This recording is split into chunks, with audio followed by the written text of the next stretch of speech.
Chapter 1 Introduction. No penury in oddness and grimace, in some strange sort, where the land's portion.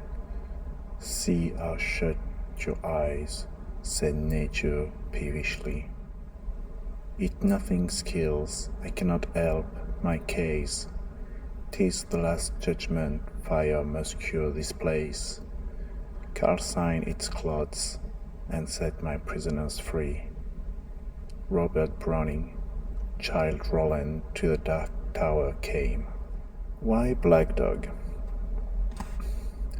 mtlByNight is the first in Vampire's series of city-setting books to be released under the Black Dog Game Factory imprint. Why break the mold? Why go against tradition? What's so unique about Montreal, of all places, that demands special attention? This is not the Montreal that you might know. This book portrays a city that's tainted not only by the corruption inherent to the world of darkness and the gothic punk milieu, but by the unadulterated evil of the Sabbath. This Montreal is an unabashedly twisted reflection of the real world. Thus, this book isn't for the timid, young, easily offended, or squeamish. It wasn't meant to be.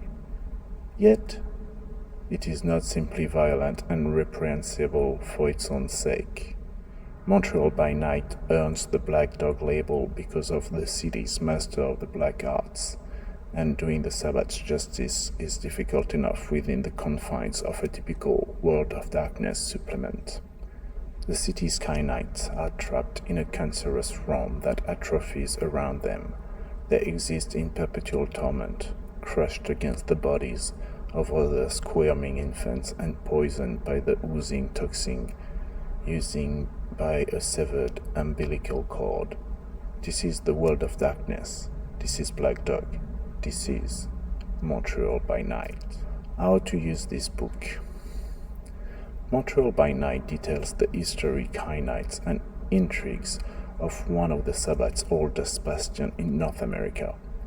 In these pages you will find everything necessary to run a chronicle in the Sabbath city of Montreal. Those familiar with other mtlByNight books will find this one organized a bit differently. The Sabbath does not concern itself with clans to the degree that its Camarilla enemies does. So Knights are grouped by coven rather than by blood lineage. The lifestyle, or rather unlifestyle, of Montreal's Sabbath also receive much attention. They largely disdain the mortal world and have their own agendas, both subtle and bloody. mtlByNight gives a nearly complete picture of the city. These pages are filled with potential allies, mentors, lovers, rivals, and friends. If you're already running a Sabbath chronicle, your pack or coven could arrive in Montreal for its opening of the Litany in the summer months, or they could arrive for the pack's own reason. Otherwise, new Sabbaths are sired fairly often to stage crusades, replace fallen comrades, or just for kicks. The appendix also provides information on the Sabbath Inquisition.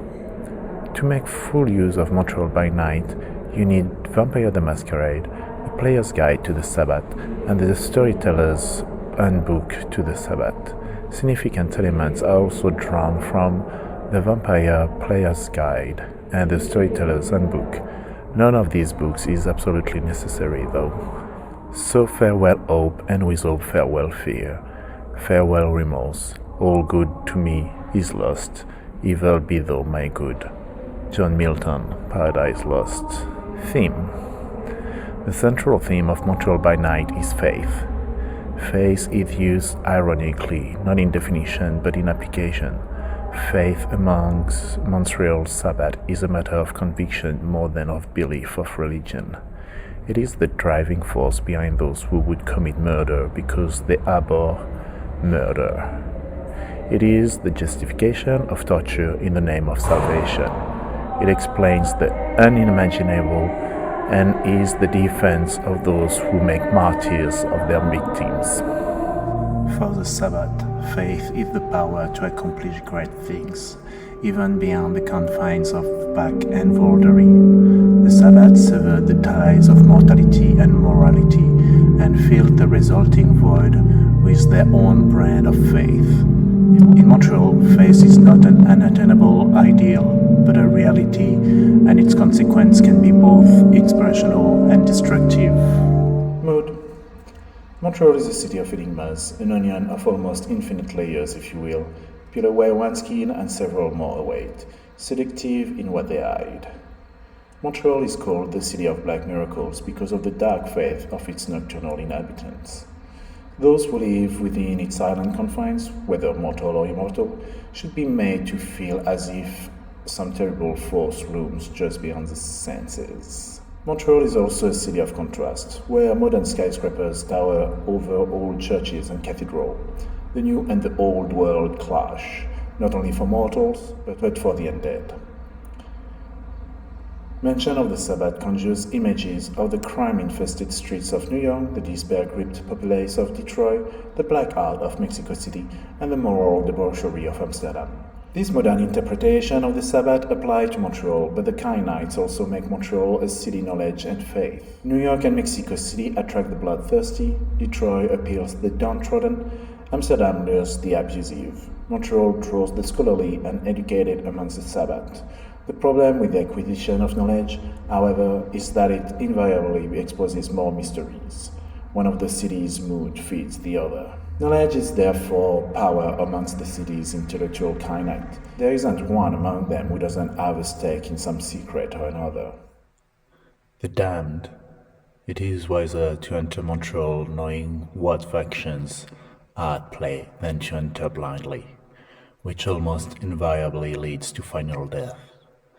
The following is by no means a detailed or comprehensive look at the factions of the city, but it is a quick and dirty guide to help newcomers avoid the pitfalls of Sabbath maneuvering. Montreal is ruled by both ambition and conflicting vision. The Archbishop of the city is Carolina Vallès, a foreigner in the eye of the city's Sabbath. Beneath her in the hierarchy are Montreal's three bishops: the Rose of the Widow's Coven, Lord Ezekiel of the Pack 2517, and Alfred Benedry, the Shepherd of Cain. Unfortunately, Archbishop Vallès' rule is not supported by our bishop, and this set the stage for a power struggle that could tear the city apart. Most of the city's Sabbath support one of three contenders vying for the archdiocese. Carolina Vallès has the support of the Rose, but is struggling to retain a failing power and trying not to repeat the same mistake that plagued her in the past appointments. Bishop Ezekiel, representing the bloodlust of many young Sabbath, has gathered the support of several potent covens. Ezekiel's quest is to break away from the dark legacy of his sire, the infernalist Sangre, but he is in danger of following the same path on his rise to power. The final contender in this political foray is Bishop Benedry, a prominent member of the Shepherds, a former inquisitor and proponent of the scholarly ways of Elder Sabbath. Despite his support by the city's more powerful covens, Benedry's camp is still haunted by his Pax error of placing the infernalist Sangre in power some years ago. This blunder prevents Bishop Benedry from gaining the archdiocese outright. City overview. Montreal is a city unlike any other. Its long history and distinguished heritage date back more than 350 years and give it a European essence that's unique in North America. Although the city is one of the world's most modern, its past defines it. Many of its buildings were built in the 19th century or earlier, and to this day cast their long shadows from the past into the present. The city of living history, Montreal witnessed the birth of two countries and the end of French colonial presence in North America.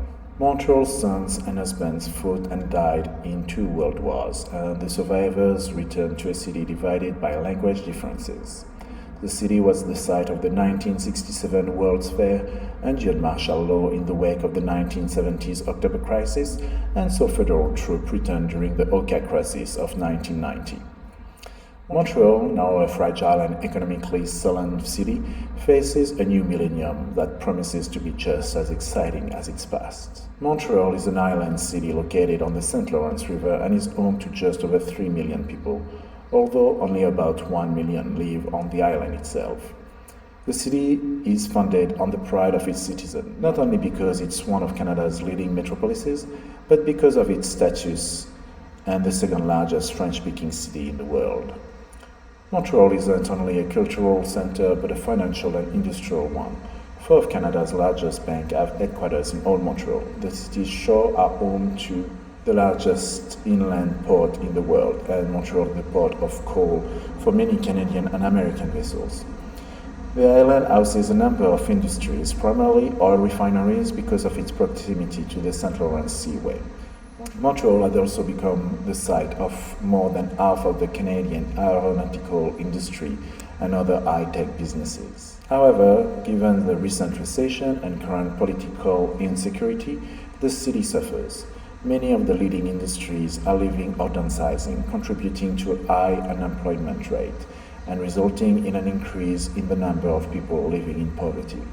Unfortunately, the current conservative political swing only promises to make matters worse for those unable to survive on an already overtaxed social security and welfare system. Montreal is also a multicultural community with not only Old Stock, those of English descent, and Pure Laine, those of French descent, but large numbers of Irish, Jewish, Greek, Italian, German, Ukrainian, Chinese, Hungarian, Portuguese, Haitian, Vietnamese, and Middle Eastern inhabitants. Each community gives its district a distinctive ethnic atmosphere, which contributes to the city's cosmopolitan flavor. The Sabbath and the Mortal World. Most of Montreal's Sabbats see mortals as midnight snacks or amusing toys. The Kyanite's rulers, however, realize that humans are valuable sources of power and pleasure.